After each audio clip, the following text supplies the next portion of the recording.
And brown, huh? Yeah, this white, brown, and brown should always be in the last. Even cross or straight, they're always in the last.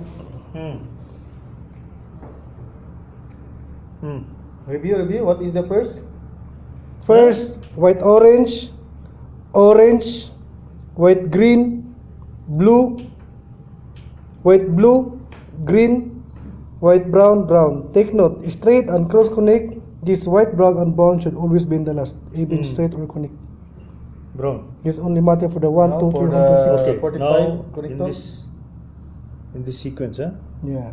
Cut it from here. Yes, sir. Huh? Then, if you will cut, do not lose it because it will disturb.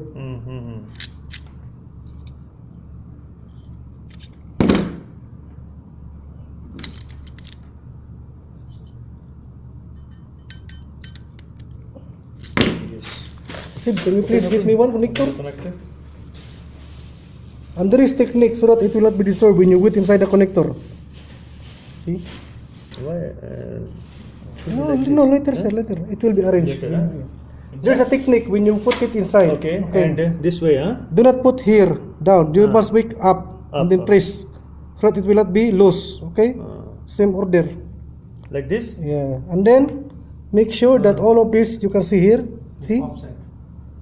All in the end point.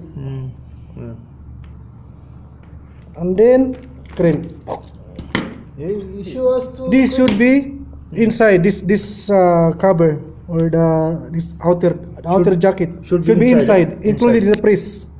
It should be pressed also, so that it will be. So I will press. More hold. Yes. Now? Yeah. Another side, sir.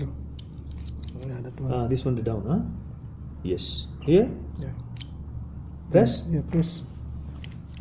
Strongly. Class.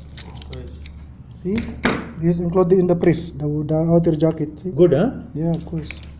Take note. Be sure that all of this is go to the end point. All of this is it. Good, huh? Okay. So now, here. No, if you have side cutter, you can cut easily that one. Okay.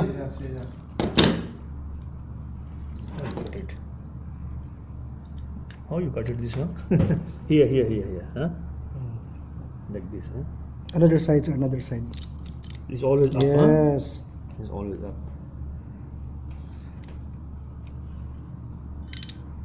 Very fast. Okay, like this, huh? Yeah. Oh, Naruto press is like this, No. huh? Yeah. Even you can press it like this also. Stopper, sir, I think.